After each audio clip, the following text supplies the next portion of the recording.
The first time I realized my life had been quietly stolen from me, I was standing barefoot on cold kitchen tiles, holding a stack of ungraded essays, watching my husband kiss my cousin like I wasn't there. Not a quick mistake, not a drunken slip, a slow kiss, familiar, practiced, in my house. Before I take you any further, if you're drawn to real family drama, betrayal that cuts deep, and revenge that doesn't scream but waits, take a moment to like, comment, and subscribe.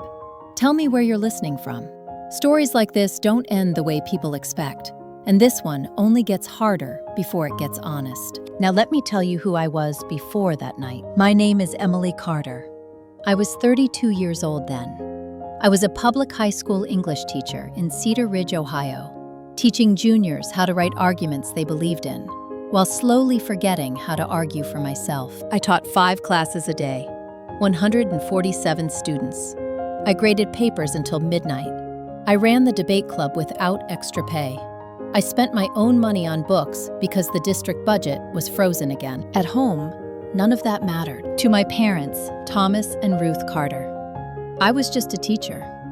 They said it the way people say, temporary, even when something has lasted a decade.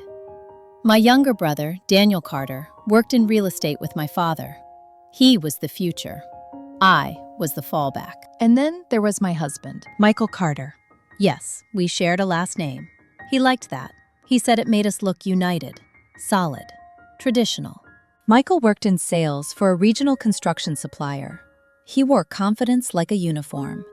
He liked telling people I was a teacher, then immediately adding, "But she doesn't really make much." He never said it when we were alone, only when there was an audience. I learned early that silence kept things smoother. The night I saw the kiss was a Thursday in October. Parent-teacher conferences had run late. I drove home exhausted, my head still full of other people's children, their futures, their words. I remember unlocking the front door and hearing laughter. Soft, familiar. My cousin Rachel Moore was visiting, my mother's niece. She was 2 years younger than me, recently divorced, and everyone agreed she had so much potential. She worked in marketing. She wore confidence the way Michael did. I stepped into the kitchen. Michael's hand was on her waist. Rachel's fingers were curled into his shirt. Their eyes were closed. Neither of them heard the papers fall. Michael pulled back first. His face didn't go pale. It didn't panic. It settled. "Emily," he said, "this isn't what it looks like." Rachel stepped away, smoothing her hair, already regaining control. "Please don't make this a thing." I didn't scream. I didn't cry. I picked up the essays. "I forgot my lunch bag," I said. My voice didn't shake. "I'll be back later." Michael reached for me. "We need to talk." I looked at his hand like it belonged to a stranger. "Grade 5 grammar mistakes," I said. "I can't do this and that at the same time." I left. That should have been the moment everything ended. It wasn't.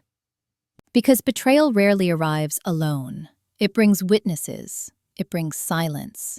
It brings people who already decided your place before you knew there was a ranking. I didn't tell anyone that night. Not my parents. Not Rachel's mother.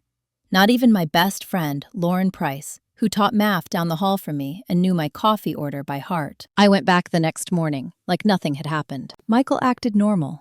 Too normal. He made eggs. He asked about my day. He kissed my cheek like muscle memory. Rachel texted me later. "Can we talk? I don't want this to be awkward at Thanksgiving." That word landed harder than the kiss. Thanksgiving, because that was the real event. The axis everything would spin on. My parents hosted every year. Extended family, long table, assigned seats, public smiles, private judgments. Michael was already invited. Rachel too. And I knew, suddenly, with absolute clarity, that whatever story was coming next would not be told by me. At school, 2 weeks later, I was called into the principal's office. Margaret Holloway, the principal, closed the door gently and slid a folder toward me. "There's been a complaint," she said. My stomach tightened. "About what?" She hesitated. "Professional boundaries, classroom conduct." I opened the folder. Anonymous email, carefully worded. Accusations that felt rehearsed. Vague enough to stain, not enough to prove. Margaret watched me carefully. "This doesn't reflect what we've seen from you. but I'm required to investigate. I nodded. Of course. As I left her office, my phone buzzed. Michael, we need to talk about Thanksgiving. Your mom called. She thinks you've been distant. I stood in the hallway, surrounded by lockers and voices, and the echo of everything I gave to other people's children. That was when I understood something. The kiss wasn't the betrayal. It was the signal. Someone was moving pieces without me. Someone was comfortable assuming I wouldn't fight back, that I'd absorb it, like I always had. I went home that night and opened a notebook. Not for lesson plans, not for grading. I wrote one sentence on the first page. I will not explain myself to people who benefit from misunderstanding me. I didn't know yet how much that sentence would cost, or how much it would give back. Thanksgiving was 3 weeks away, and by then, everyone would have chosen a side, whether I agreed to play along or not. By the following Monday, the story had already been told. Not to me, about me. I could feel it in the way people paused when I entered a room, how conversations reset themselves mid-sentence. In the teacher's lounge, someone lowered their voice when I poured coffee. In the hallway, a parent I'd known for years smiled too carefully. Margaret Holloway, the principal, had been professional, kind even. But systems don't need malice to cause damage. They only need procedure. The investigation began quietly. No suspension, no formal notice to parents, yet. Just questions. Had I ever discussed my personal life in class? Had I ever shown favoritism? Had I ever made a student uncomfortable? I answered calmly, factually. I had lesson plans, emails, rubrics, attendance records. Teaching had taught me documentation before life ever did. Still, something felt wrong. At home, Michael Carter had become generous with concern. Maybe you should take a few days off, he said one night, handing me a glass of wine I hadn't asked for. You've been under a lot of stress. I watched his reflection in the kitchen window. Calm, supportive, practiced. I'm fine, I said. He nodded, as if accepting something he'd already decided wasn't true. You know, he added casually, Rachel mentioned something about you seeming distant lately. At family gatherings. There it was, slipped in, gentle. She's worried about you. I looked at him. When did you and Rachel start comparing notes about my mental health? His jaw tightened just enough. That's not fair. No, I said. It's accurate. He exhaled. Emily, don't make this harder than it needs to be. That sentence stayed with me.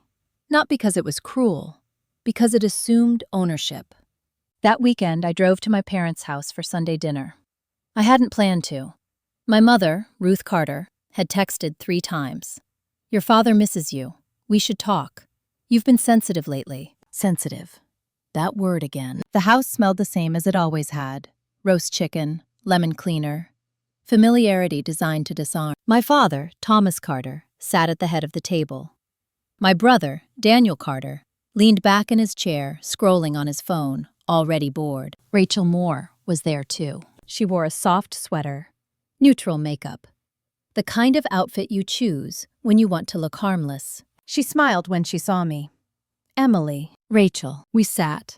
Plates were passed. My mother watched me too closely. So, she said finally, Rachel told us you've been having a hard time. I didn't look at Rachel. Did she? She's concerned, my mother continued. She said you've been imagining things. There it was. Out loud now. I set my fork down. Imagining what, exactly? Rachel sighed softly. I didn't want to say anything, but Michael mentioned you seemed overwhelmed. And then you accused us of something that didn't happen. My father frowned. Accused you of what? I looked around the table.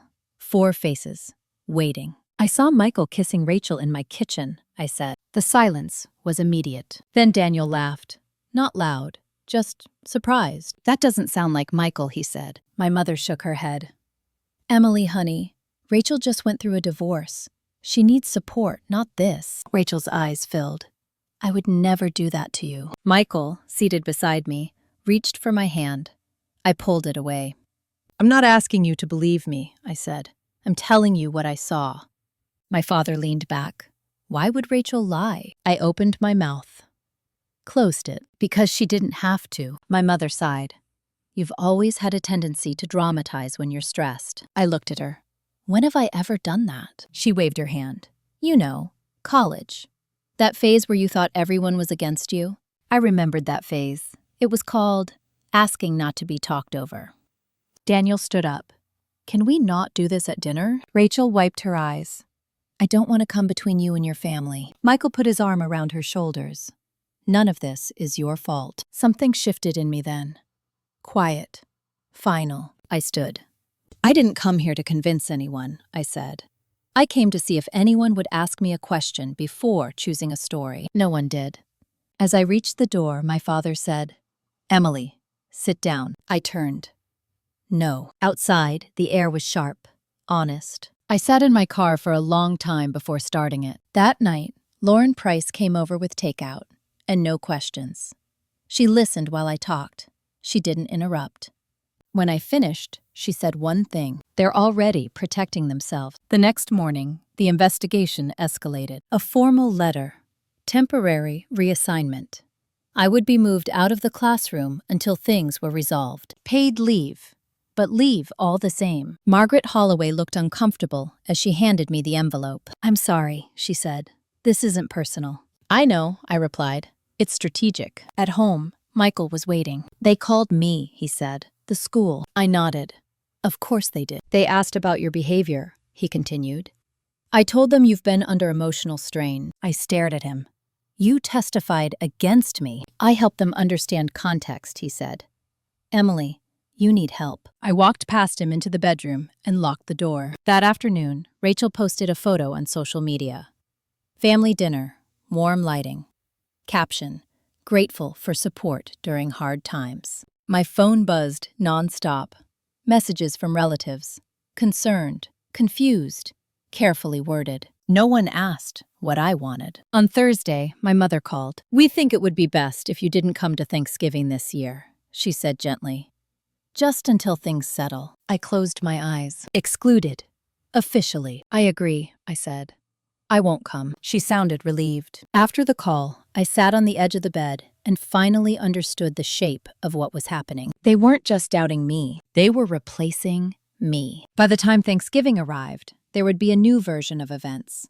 One where I was unstable, difficult, a problem to manage. Unless I did something I had never done before. Interrupt the narrative. That night, I opened my laptop and searched for a family law attorney. I didn't know yet what I would say, but I knew I would not be quiet. And once I started, there would be no version of this where I went back to my old place at the table. The only question left was how much I was willing to lose to tell the truth. The attorney's office smelled like lemon polish and old paper. Not intimidating, just precise. Her name was Patricia Klein. Family law, 15 years in Cedar Ridge. The kind of lawyer who didn't advertise on billboards because she didn't need to. She shook my hand once, firmly, and waited for me to speak. I told her everything. Not dramatically, not chronologically perfect, just honestly. The kiss, the dinner, the investigation. The way my parents had closed ranks without asking a single question. The way Michael had stepped into the gap and narrated my instability for me. Patricia listened without interrupting. She took notes, but more importantly, she watched my face. When I finished, she leaned back slightly. You're not here because you want revenge, she said. You're here because you're being erased. I nodded. That word again. Exactly right. Before we talk strategy, Patricia continued, I need to ask you something uncomfortable. Are you willing to be patient? I considered that. I've been patient my whole life, I said. I'm just done being invisible. She gave a small smile. Good answer. Here's the first thing you need to understand. Right now, you're reacting. That's human. But the people moving against you are counting on emotion. We're going to give them documentation. What kind? I asked. All kinds, she said. Texts, emails, timelines, patterns. That word again. Patterns. Do you have proof of the affair? She asked. I hesitated. Not photos, just what I saw. That's okay, she said. Infidelity matters less than behavior, especially when someone is actively discrediting you. She slid a yellow legal pad across the table. Start writing, she said. Dates, words, who was present, who initiated conversations, who benefited. I wrote until my hand cramped. Michael's comments at parties. Rachel's sudden concern. my parents' phrasing, the timing of the complaint at school. When I finished, Patricia looked at the list. "This isn't chaos," she said. "This is choreography." The words sat heavy in my chest. On the way home, I didn't cry. I didn't rage. I started backing up my phone. Every message, every email, screenshots of conversations that suddenly read differently when you stopped assuming goodwill. Michael noticed. "You're acting strange," he said that night, watching me plug my phone into the laptop. "I've always acted like this," I replied. "You're just noticing now." He laughed lightly. "Emily, this paranoia." I looked up. "Say that word again." He stopped. "I'm just saying you're spiraling," he said carefully. "No," I said. "You're escalating." He stared at me. "What does that even mean?" "It means," I said calmly, "that every time I stay quiet, you take another step." He scoffed. "You think I'm plotting against you?" "I think you're comfortable letting other people think I'm unstable," I replied. Silence. Then he shrugged. "If that's how you feel." That shrug told me everything. The next morning, Patricia emailed me. Subject line: "Do not confront. Observe." That became my rule. I stopped arguing, stopped correcting, stopped defending. I watched. Michael began spending more time helping Rachel, picking her up, running errands, taking calls in the garage. Rachel began appearing in family group chats more often, checking in on my parents, offering support. My mother praised her publicly. "So thoughtful," she wrote, "always thinking of family." Daniel liked the messages. At school, the investigation moved slowly. Too slowly. A substitute had taken over my classes. Students emailed me, confused, upset.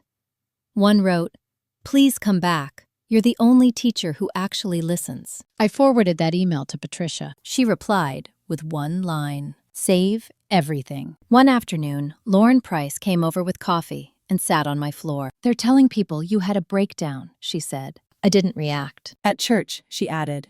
"Your mom was crying." Rachel was holding her hand. I nodded. Of course she was. Lauren studied me. "You're calm." "I'm done auditioning for belief," I said. That weekend, Michael asked if we could talk. He chose the living room. Sat across from me, hands folded. Performative sincerity. "I think we should separate for a bit," he said. I waited. "Just until things cool down," he added.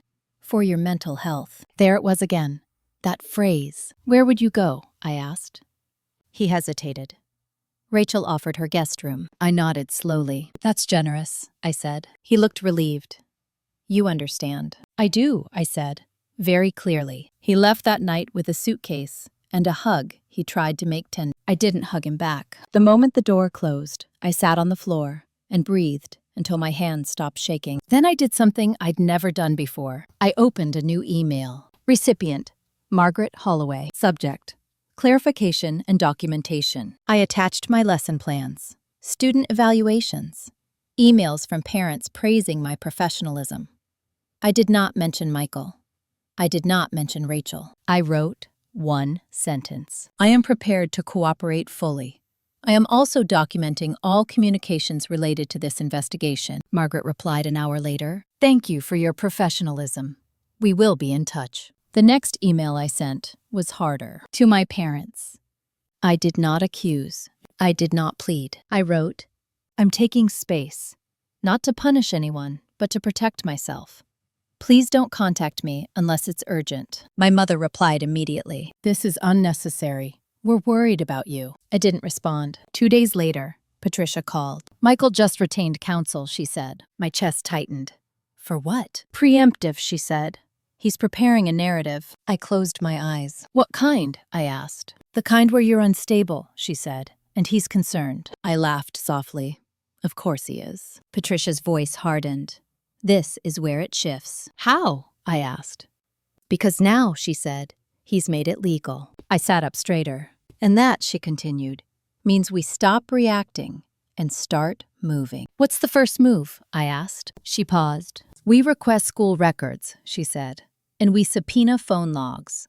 I thought of Rachel's texts, Michael's late-night calls. "Do it," I said. That night, I lay in bed alone, listening to the house settle. For the first time, the silence didn't feel empty. It felt like space. They thought they had isolated me. What they'd actually done was remove every reason I had left to protect them. And once that protection was gone, the truth didn't need my permission anymore.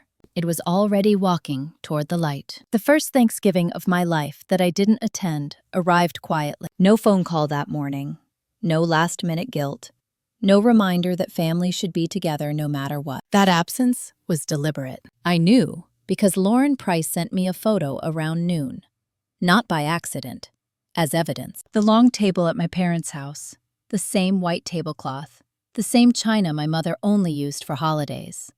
My father, Thomas Carter, at the head, my mother, Ruth Carter, smiling too hard, Daniel Carter, laughing mid-sentence, and in my seat, between Michael Carter and my mother, sat Rachel Moore. Lauren didn't add commentary. She didn't need to. I stared at the image until my phone dimmed. They hadn't just excluded me, they had replaced me. I spent Thanksgiving afternoon grading old essays I'd never submitted, then threw them away. At 5, I made myself dinner. At 6, I turned off my phone. At 7, the knock came. I didn't answer it at first. I wasn't expecting anyone. Then Lauren's voice came through the door. "Emily, open up." She brought pie and silence. She didn't mention the photo. Around 9, my phone buzzed again. A text from my mother. "Rachel was kind enough to help us today. We hope you're getting the rest you need." I read it once, then archived it. That night, I slept without dreams. The following Monday, Margaret Holloway called me into her office again. This time, the tone had shifted. She didn't offer tea. "We've received additional information," she said. I nodded. "From whom?" She hesitated. "From your husband," I corrected her gently. "From Michael Carter." Her eyes flicked up. She noted it. "He expressed concern about your emotional stability," she continued. "Provided examples." I leaned forward slightly. "May I see them?" She slid a printed email across the desk. Michael's words were careful. He didn't lie outright. He framed.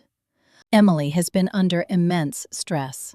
She misinterprets situations. She withdraws. She fixates. I worry about her ability to manage the classroom environment during this time." I read it twice. Then I looked up. "Did he provide evidence?" "No," Margaret said. "Just testimony." I nodded. "Then I'd like to submit mine." I handed her a folder Patricia Klein had helped me prepare. Lesson plans, student outcomes, emails from parents, performance reviews spanning 8 years, a timeline of my reassignment and the complaint's arrival. Margaret flipped through it slowly. "This is thorough," she said. "I'm a teacher," I replied. "It's what I do." She closed the folder. "We're also required to assess your home environment." There it was. "I understand," I said. "You'll be speaking to my attorney." Her eyebrows lifted. "Attorney?" "Yes," I said calmly. "Patricia Klein." Margaret leaned back. "Emily, this doesn't have to become adversarial." "It already has," I said. "I'm just acknowledging it." I left the office with my head high and my hands steady. Outside, the air was cold enough to sharpen thought. That afternoon, Patricia called. "They're testing how far they can push," she said. "Which means we push back." "How?" I asked. "By changing the venue," she said. I frowned. "What does that mean?" "It means," she said, "we stop letting this be about your mental health and make it about their behavior." 2 days later, Michael filed for separation. Not divorce, separation, citing irreconcilable differences and emotional volatility. Patricia forwarded me the filing, with one line highlighted. "Temporary exclusive use of marital residence requested." I laughed. "Once. He wants the house." "He wants leverage," Patricia corrected. "And Rachel?" I asked. "She's not named," Patricia said, "but she will be." That evening, I drove to my parents' house unannounced. I hadn't planned to. I just needed to see it with my own eyes. Rachel's car was in the driveway. I rang the bell. My mother opened the door, startled. "Emily," she said, "you should have called." "I know," I replied. "I won't stay long." Rachel appeared behind her, wearing socks I'd bought. "Hey," she said softly. I stepped inside. The house felt wrong, rearranged. My photo from the hallway was gone. "I wanted to tell you," my mother began. "Rachel's just staying a few days. Michael's been worried about you." I looked at my mother. "Have you spoken to me once without her presence?" She hesitated. "That's what I thought," I said. My father cleared his throat. "Emily, you're making this uncomfortable." "Yes," I said. "That's what truth does." Rachel stepped forward. "I never meant to hurt you." I met her eyes. You meant to replace me. She flinched. That's not fair. Neither is what you're doing, I replied. My mother's voice sharpened. You're being cruel. No, I said. I'm being accurate. I turned to my father. Michael filed for separation. He sighed. Probably for the best. For whom? I asked. He didn't answer. As I left, Rachel followed me to the door. Please, she said quietly. Let's not do this publicly. I paused. Then you should stop participating in it privately. That night, Patricia called again. We're filing a counter motion, she said. Exclusive use denied. Financial disclosure demanded. And the school? I asked. We're requesting the complaint source, she said.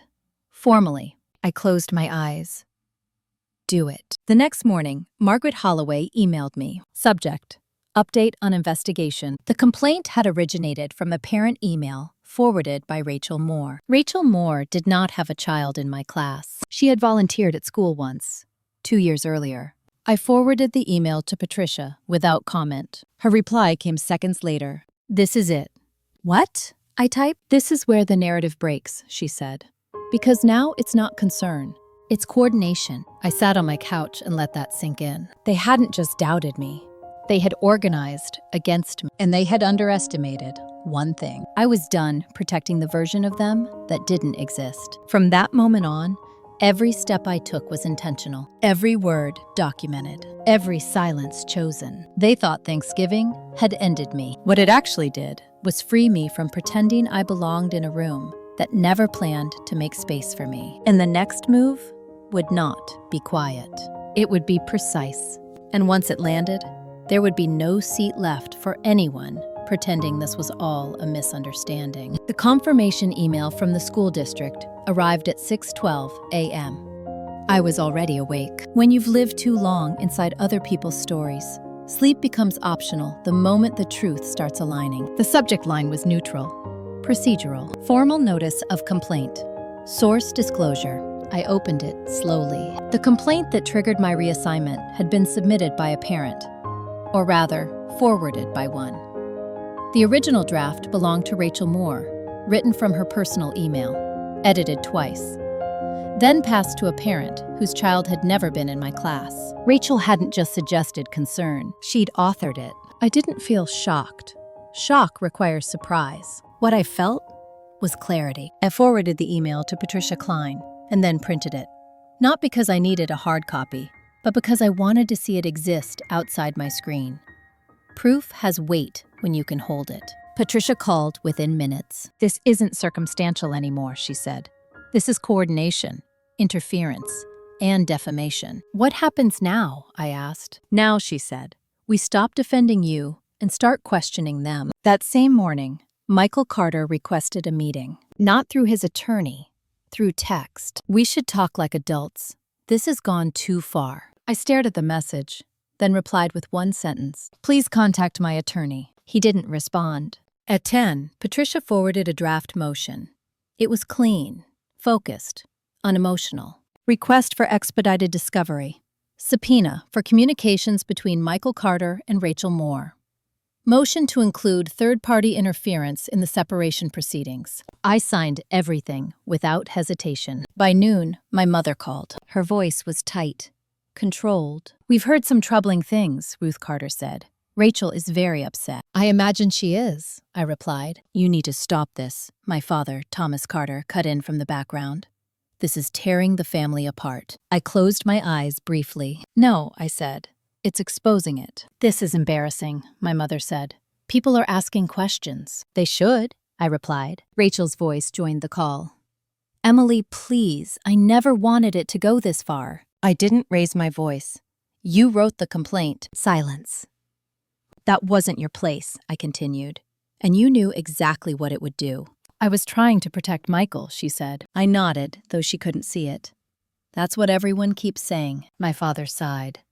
Emily, why are you doing this? I answered honestly, because I was replaced, lied about, removed, and you helped, my mother snapped. You're punishing us. No, I said.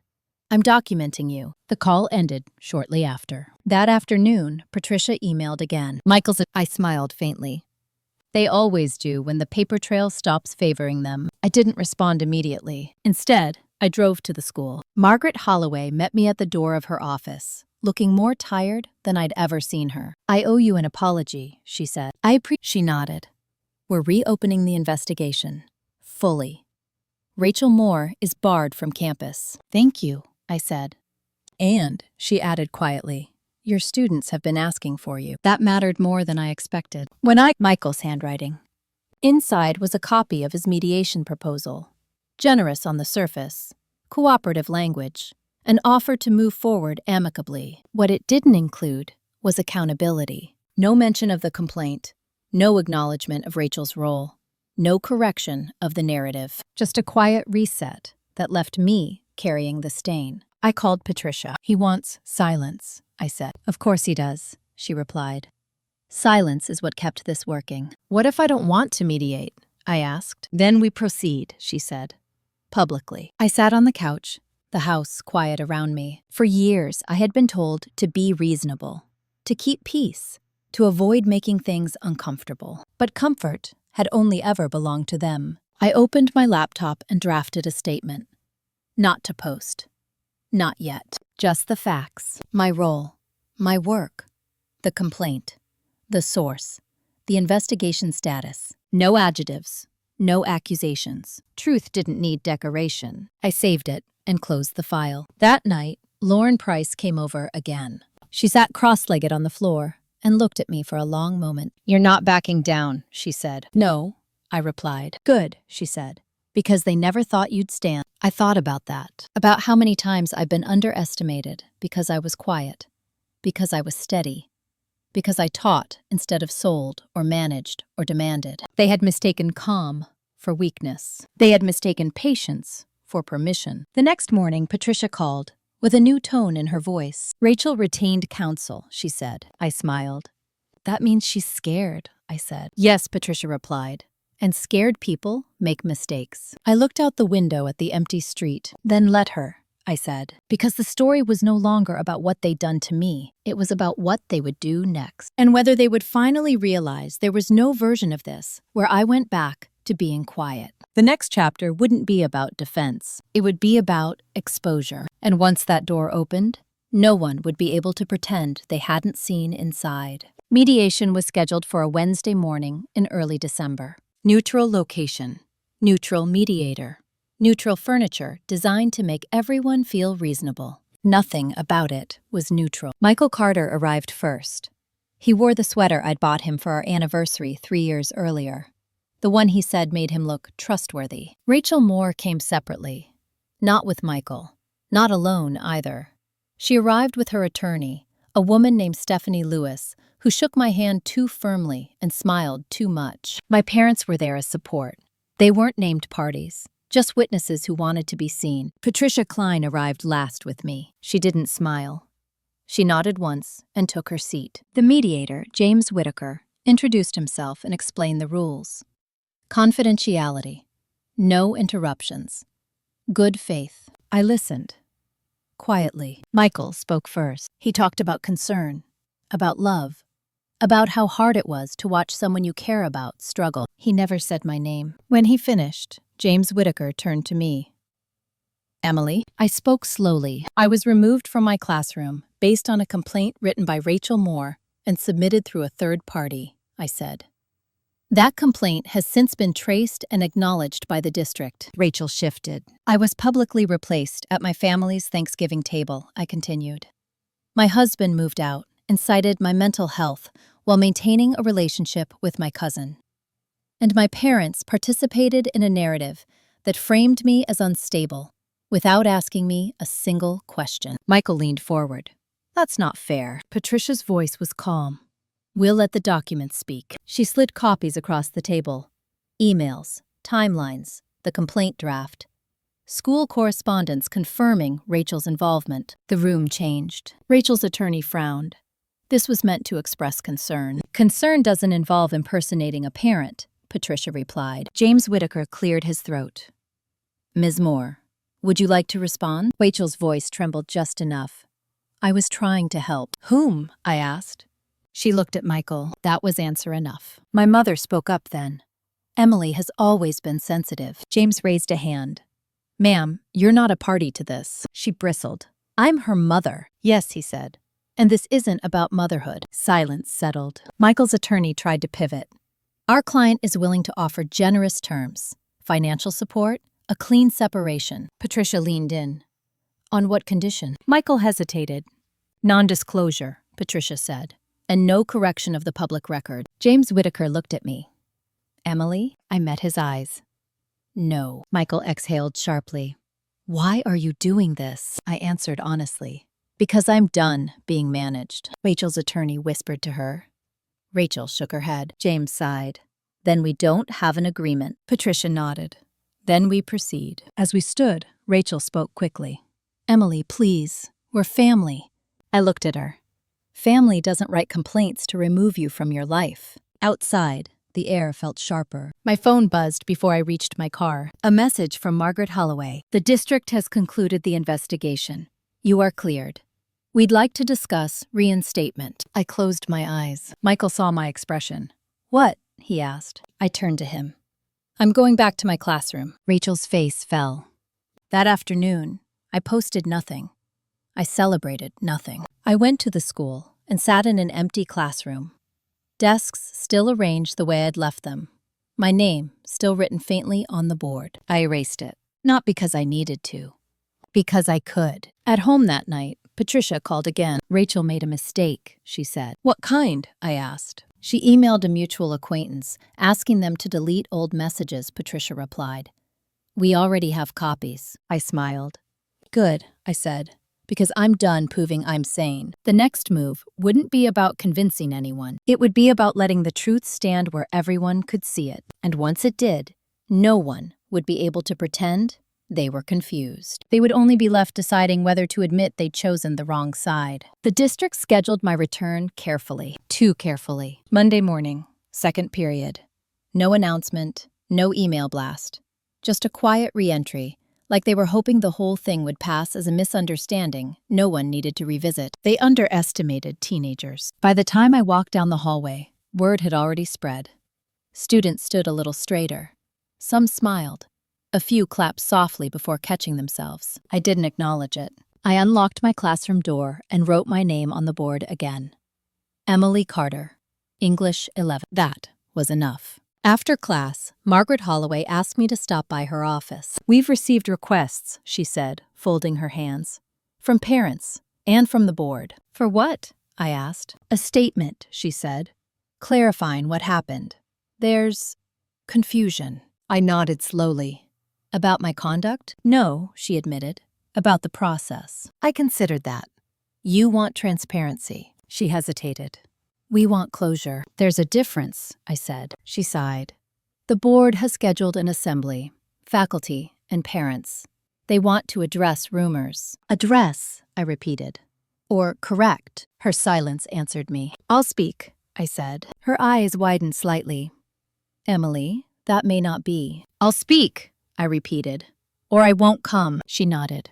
"All right." The assembly was set for Friday afternoon in the auditorium. Parents, faculty, administration. Optional attendance for students. Optional, in theory. By Friday morning, the parking lot was full. Michael Carter texted me that day, for the first time in weeks. "We should talk before this goes any further." I didn't reply. Rachel Moore tried next. "Please don't do this. You're humiliating everyone." I stared at the message, then turned my phone face down. At 3 o'clock, I stood backstage listening to the low hum of voices. The sound of people waiting to be told what to think. Margaret Holloway introduced the purpose of the meeting. Process review, commitment to student safety, community trust. Then she called my name. I walked onto the stage, without notes. The lights were brighter than I expected. I scanned the room once. My parents sat together in the third row. Rachel was beside my mother. Michael stood near the back, arms crossed, already defensive. I didn't look at any of them again. "I'm Emily Carter," I said. "I've taught here for 9 years. Some of you know me. Some of you know a version of me that was passed along without my consent." The room went quiet. I was removed from my classroom based on a complaint that has since been investigated and dismissed. That matters. But what matters more is how easily a narrative replaced a conversation. A few parents shifted. "I'm not here to ask for sympathy," I continued. "I'm here to clarify facts." I laid them out. Dates, process, findings. No emotion, no accusation. Then I paused. "There's one thing I won't clarify," I said. "My private life. Because it was never relevant." I let that land. "What I will say is this. If you ever have a concern about a teacher, ask questions, demand process, and remember that silence can be weaponized just as easily as lies." I stepped back. There was no applause, just stillness. That was better. Afterward, people didn't rush me. They watched. Some nodded. A few looked ashamed. Margaret thanked me quietly. That was measured. "It needed to be," I said. Outside, Rachel caught up to me. "Emily," she said, breathless. "Please." I stopped walking. "You could have destroyed us," she said. "Why didn't you?" I looked at her. "Because destruction would have let you feel like a victim." She swallowed. "What do you want?" "I already took it," I said. "My name." She reached for my arm. I stepped back. Michael approached next. "You made me look like a monster," he said. I met his eyes for the first time in days. "You did that yourself." "You didn't have to say anything," he snapped. "I didn't," I replied. "I said facts." He laughed bitterly. "Everyone's judging." "Yes," I said. "That's what happens when the room hears the same story." That night, Patricia called. Rachel's attorney reached out, she said. "They want to settle." "Settle what?" I asked. "The civil claim," she said. "Defamation, interference." I sat down. "On what terms?" "A statement retracting her complaint. Publicly. And damages." I closed my eyes. "How much?" Patricia named a number. It was significant. Enough to hurt. Not enough to ruin. "What if I say no?" I asked. "Then we proceed," she said. "Trial, discovery, testimony." I thought of the auditorium. The faces. The silence. "Draft the statement," I said. "I'll review it." "And Michael?" Patricia asked. "He'll follow," I said. "Or he'll stand alone." The next morning, the retraction posted on the district site. Brief, clear, undeniable. Rachel Moore acknowledged her actions, took responsibility, apologized for harm caused. My mother called immediately. "How could you let her do that?" she demanded. "I didn't let her," I said. "I stopped protecting her." "You've embarrassed the family," she said. I smiled faintly.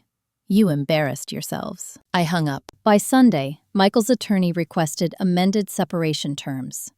No more mental health language. No more narrative. Just division. Fair. Cold. Final. I signed. Because by then, the story had shifted again. Not in their favor. In mine. And the next chapter wouldn't be about exposure or defense. It would be about consequence. What happens after the truth sits in the open long enough for everyone to feel its weight? And who chooses to walk away once they can no longer pretend it's not there? Once the truth is spoken out loud, it doesn't retreat. It lingers in rooms, in conversations that stop when you walk in invitations that never come, in apologies that arrive too late to change anything. The Monday after the assembly, I returned to school to a different atmosphere. Not warmer, not hostile. Careful. Students didn't test me the way they used to. Parents didn't hover. Colleagues stopped offering sympathy and started offering respect. That shift was subtle, but it was permanent. Margaret Holloway called me into her office again, this time with the district superintendent, a man named Robert Keene. He shook my hand firmly. "I read the full report," he said, "and the transcript from the assembly." I nodded. "We're revising internal procedures," he continued. "Complaints will now require direct verification before reassignment." I said nothing. "And," he added, "we're offering you department chair." The words landed quietly. English department chair. Oversight of curriculum. Mentorship authority. A stipend. A voice. "Why now?" I asked. Robert didn't flinch. "Because you handled pressure without becoming reckless. That matters." I accepted. Not because it felt like victory, because it felt like alignment. The same day, Rachel Moore's retraction circulated beyond the district site. Screenshots moved faster than intention. Friends of friends sent messages, some sympathetic, some curious, some defensive. Rachel texted me once more. "I did what you asked. Please tell them to stop. I didn't reply. You don't get to control the echo after you've made noise. Michael Carter took it worse. His workplace placed him on temporary leave pending review. Sales roles are sensitive to reputation. He learned that quickly. He showed up at the house unannounced on a Thursday evening. I didn't let him in. "We need to talk," he said through the door. "You can't just erase me." "I didn't erase you," I replied calmly. "I stopped editing you." "You ruined my career," he snapped. "No," I said. "I refused to lie about my own life." He leaned his forehead against the door. "You could have handled this quietly." I almost laughed. "Quietly is how this happened," I said. He left without another word. That weekend, my parents hosted dinner again. Not Thanksgiving, not a holiday, a test. "They didn't invite me," Daniel texted instead. "Mom's not doing well. She feels attacked." I stared at the message, then put my phone down. On Sunday afternoon, Lauren Price came over with coffee and a knowing look. "They're blaming you," she said. "I know," I replied. "Does it hurt?" she asked. I thought about it, about my mother's voice, my father's silence, the way they had chosen comfort over curiosity. "It used to," I said. "Now it just confirms things." That evening, Patricia called. "Rachel's settlement funds cleared," she said. "We'll file the dismissal once the statement is archived." "Good," I replied. "There's something else," she added. "Michael's attorney is pushing back. He wants to reintroduce language about your stability." I closed my eyes. "On what basis?" "None," she said. "That's the point." "What do you recommend?" I asked. She didn't hesitate. "We counter." "How?" I asked. "With witnesses," she said.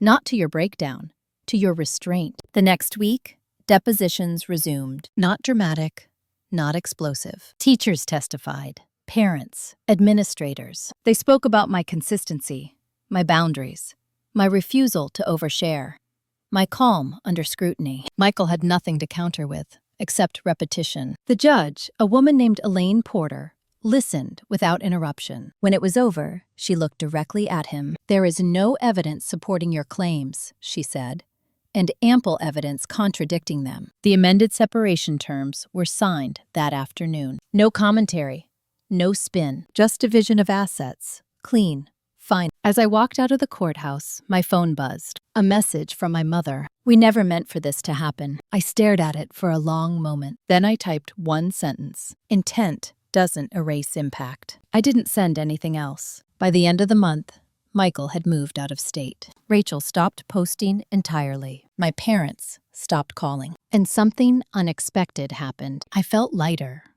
Not happy.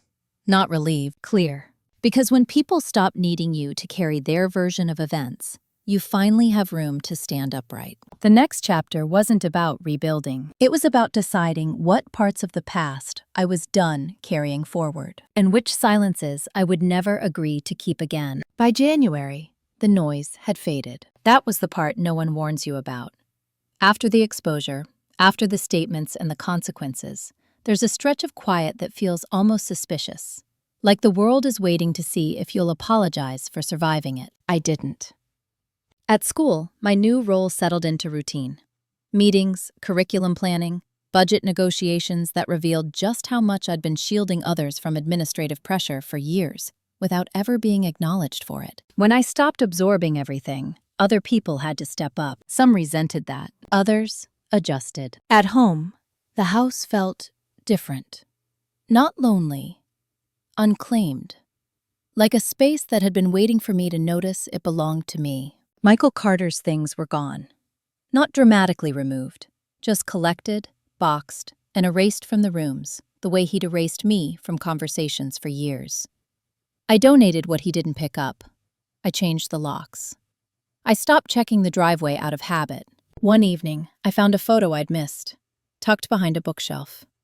Michael, Rachel, my parents, and me, at a 4th of July barbecue 3 years earlier. Rachel's hand was already on his arm. I threw the photo away without ceremony. My parents' silence stretched longer than I expected. No calls, no texts, no updates filtered through Daniel. At first, I wondered if they were regrouping, planning another angle, another version. Then I realized something harder. They didn't know how to engage without control. Without that, there was nothing to say. That understanding didn't hurt the way I thought it would. It clarified things. Daniel eventually reached out, not to apologize, to inform. Mom's telling people you've been influenced by your lawyer, he said. I smiled faintly. That's creative. She says you've changed, he added. I have, I replied. He hesitated. You didn't have to burn everything down. I didn't, I said. I just stopped holding it together by myself. He didn't respond. At the end of the month, I received an email from the district office. A parent committee wanted to nominate me for an Instructional Leadership Award. Peer-based, no administration involvement. I read the email twice, then once more. Not because I needed validation, because it was the first time recognition arrived without me having to earn it through suffering. I accepted. The ceremony was small, unassuming. Coffee, name tags, polite applause. Margaret Holloway stood beside me as my name was called. She clapped, then leaned in. I should have trusted my instincts sooner, she said quietly. I nodded. We all learn differently. Afterward, a woman approached me, a parent I barely knew. My daughter talks about you all the time, she said. She says you taught her how to argue without apologizing. I smiled. That's a useful skill. Driving home that night, I realized something had shifted again. Not in how people saw me, in how little that mattered. Rachel Moore emailed once more that week. Short. Careful. I hope you're well. I'm stepping back from family events for a while. I didn't reply. Michael didn't contact me again. Through a mutual acquaintance, I heard he'd taken a job 2 states away. Lower pay. Commission-based. No audience. That felt appropriate. One afternoon, I ran into my mother at the grocery store. Unplanned. Unavoidable. She looked older, smaller. Her confidence had thinned without a room to perform in. Emily, she said. Mom, I replied. We stood there between shelves of cereal, surrounded by strangers who didn't know our history. I never thought you'd take it this far, she said. I studied her face. I never thought you'd let it go that far. Her mouth tightened. You embarrassed us. I met her eyes. You embarrassed yourselves. She looked away first. I don't recognize you, she said. I nodded. That's because you never really looked before. She didn't argue. She walked away. I finished my shopping and went home. That night, I sat at my kitchen table and opened the same notebook I'd started months earlier. The sentence on the first page still stood. I added another beneath it. I am not responsible for maintaining relationships that require me to disappear. I closed the notebook. The past hadn't vanished, but it had lost its grip. And the next chapter wouldn't be about them adjusting to my absence. It would be about me deciding what I wanted to build, now that nothing was pulling me backward anymore. Because freedom doesn't announce itself. It shows up in the quiet, when no one is asking you to be smaller. And that quiet was finally mine. The letter arrived on heavy paper, with the district seal embossed at the top. Not an email. Not a memo, a letter. I stood in my kitchen holding it longer than necessary, already knowing it meant something had shifted again. Inside was an invitation to speak at the State Educators Conference in Columbus, a panel on professional boundaries, institutional response, and teacher protection. My name listed alongside administrators, legal consultants, and one former judge. They didn't call it advocacy. They called it perspective. I sat down and read it twice. The irony wasn't lost on me. Months earlier, I'd been questioned for being too emotional, too unstable to stand in front of a classroom. Now the system wanted me on a stage. I forwarded the letter to Lauren Price. Her reply came back immediately. You have to do it. Not for them, for you. I knew she was right. Still, something about it unsettled me. Visibility always does. I accepted. The conference was scheduled for mid-March. 2 days, overnight stay, hundreds of attendees. People who would listen, take notes, nod in recognition. People who wouldn't know my family. That mattered. Preparation gave my mind something constructive to chew on. I outlined my remarks carefully. No names, no spectacle, no bitterness.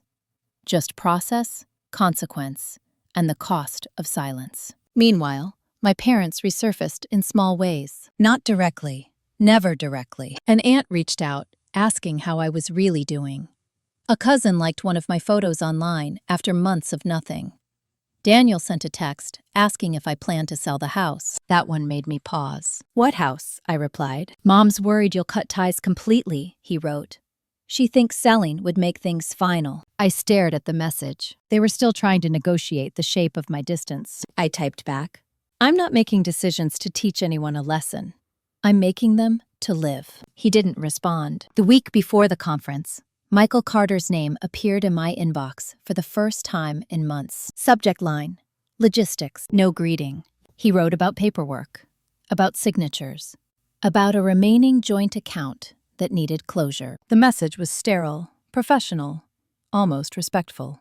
I replied with a single sentence, please coordinate through counsel. That was the last time I heard from him. On the morning of the conference, I checked into the hotel alone. No nerves, no rehearsed smiles, just focus. The panel room was larger than I expected.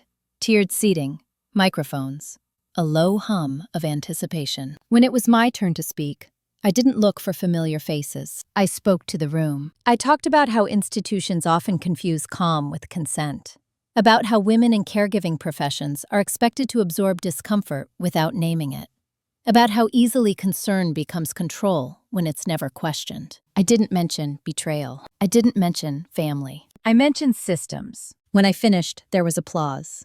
Not loud, sustained. Afterward, people approached me.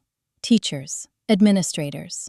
One man who said he'd failed a colleague years earlier by staying silent. You put words to something I couldn't name, he said. I thanked him. That night, alone in the hotel room, I felt something settle. Not pride, completion. When I returned home, there was another letter waiting. From the district. They were creating a formal advisory committee, teacher-led, oversight on complaint procedures. They wanted me to chair it. I accepted without hesitation. That weekend, my parents finally called, both of them, on speaker. We heard about the conference, my mother said. Yes, I replied. You didn't tell us, she added. I wasn't asking for permission, I said. My father cleared his throat. You spoke about family? No, I said. I spoke about accountability. Silence stretched. We don't recognize the way you talk anymore, my mother said. I smiled faintly. That's because I'm not explaining myself, she sighed. You've changed. Yes, I said, again. My father spoke softly. We miss you. I closed my eyes. I miss who I thought you were, I replied. The call ended without resolution. That night, I sat on my couch and realized something important. They weren't asking me back. They were asking me to come down, and I wasn't willing to do that anymore. The next chapter wouldn't involve another confrontation or revelation. It would involve something harder, deciding whether distance was enough or whether there were still conversations that needed to end. Clearly, finally, on my terms. Because sometimes the last boundary isn't spoken out loud. It's lived. And once you live it long enough, no one expects you to cross it again. Distance is easy to declare. It's harder to maintain. After the conference, after the committee appointment, after the last phone call with my parents, I entered a stretch of time where nothing exploded.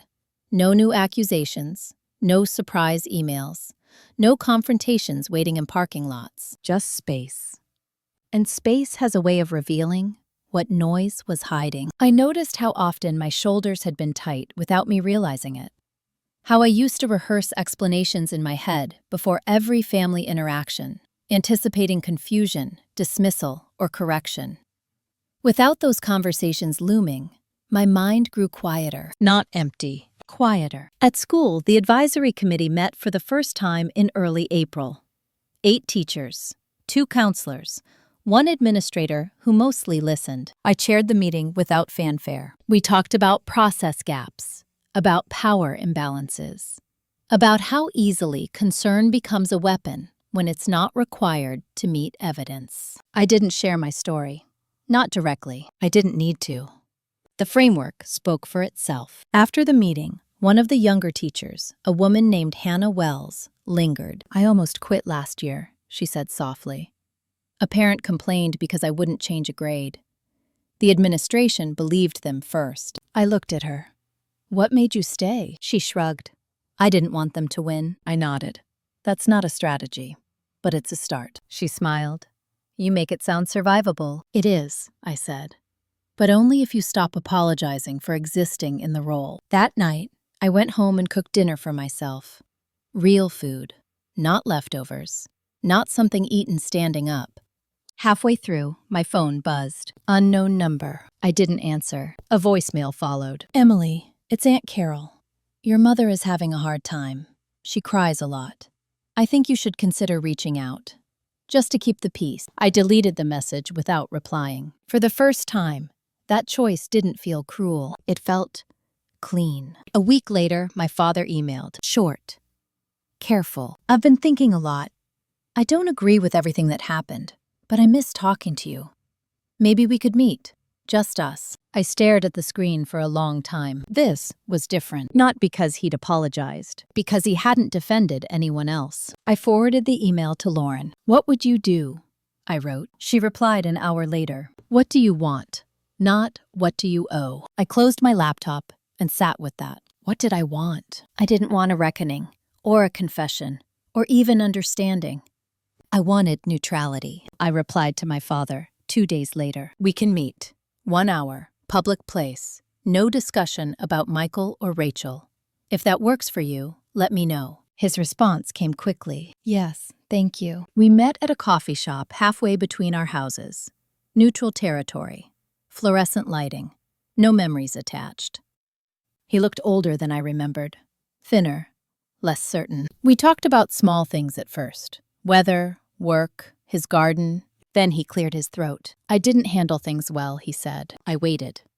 I thought staying quiet would keep things from getting worse, he continued.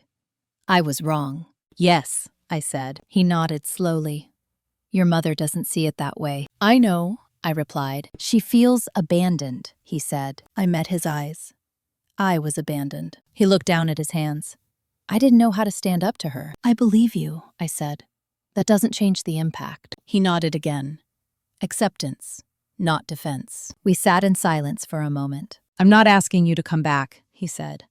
I just didn't want to lose you completely. I considered that. This is what I can offer, I said. Occasional contact, no mediation, no pressure. And if at any point it turns into guilt or blame, I will leave. He swallowed. That's fair. We finished our coffee. When we stood to leave, he reached out like he might hug me, then stopped himself. I'm proud of you, he said quietly. I believed him. That mattered more than I expected. My mother didn't reach out after that. Not directly. Instead, she sent a card on my birthday. No apology, no accusation, just a line that read, Hope you're well. I placed it in a drawer and didn't think about it again. Summer approached. School slowed. The advisory committee finalized new guidelines. The district adopted them unanimously. Margaret Holloway stopped me in the hallway one afternoon. You've changed how we do things, she said. I shook my head.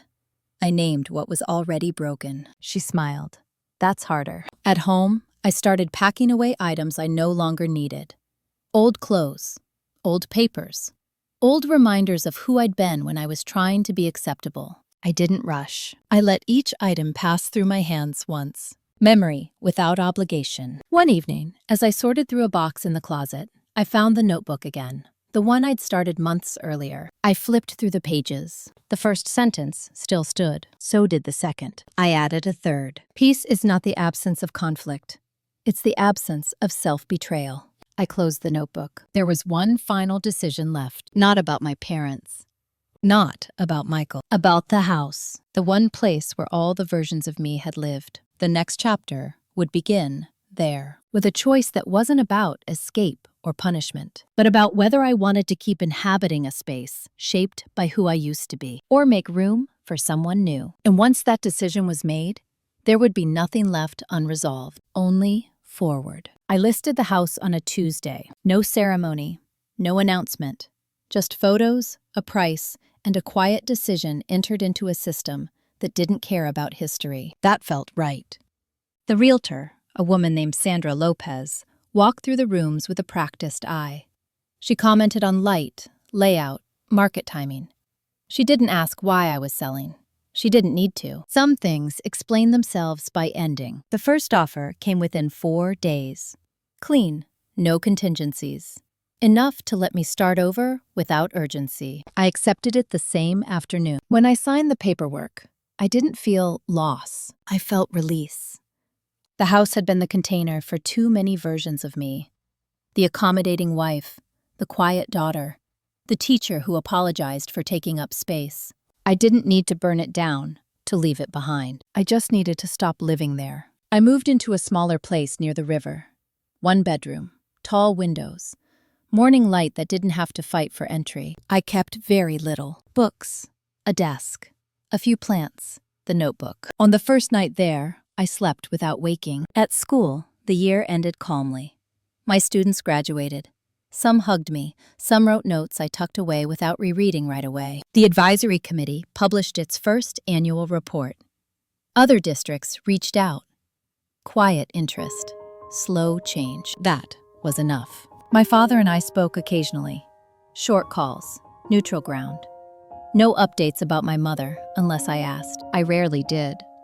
Michael never contacted me again. Rachel didn't either. They faded into the background of my life, the way characters do when the story no longer belongs to them. One evening, months later, I sat on my balcony with a glass of water and watched the city move. People passing, lights turning on, ordinary life continuing without needing my permission. I thought about the word revenge. It's often misunderstood. People think it means punishment, exposure, humiliation. But what I learned is this: revenge is reclaiming authorship. It's deciding that the version of you built by other people no longer gets published. It's choosing a life where you don't have to explain your worth, defend your sanity, or negotiate your right to be treated with respect. I didn't destroy anyone. I stopped sacrificing myself to keep them comfortable, and that changed everything. If you're listening to this and something in it feels familiar, I want you to hear this clearly. You're not too sensitive. You're not imagining patterns that don't exist. And you're not obligated to stay where your presence is tolerated, but your truth is not. Sometimes the most radical thing you can do is leave quietly and live well. If you stayed with this story until the end, thank you. If it made you reflect on your own boundaries, your own silences, tell me in the comments. I read them. And if you want more stories like this, about family drama, betrayal, delayed justice, and what happens when the tables finally turn, like and subscribe. You don't need permission to choose yourself. And once you do, no one gets to rewrite that choice for you.